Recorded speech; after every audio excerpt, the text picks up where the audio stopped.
ചെറുപ്പക്കാരൻ അവിടെ ചലനമറ്റ് കിടക്കുക, ഹണിമൂൺ ആഘോഷിക്കാൻ പോയ ചെറുപ്പക്കാരൻ.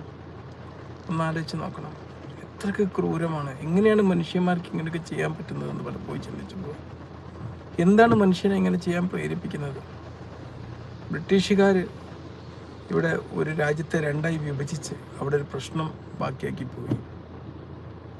ഇതൊക്കെ ജീവിതത്തിൽ ഉണ്ടാവില്ല. ഇതൊക്കെ ഒരു ഒരു ഒരു എന്താ പറയുക, നിരപരാധികളെ ജീവനെടുക്കാൻ വേണ്ടി കാരണമാക്കാൻ പാടുണ്ടോ? ഒരിക്കലുമില്ല.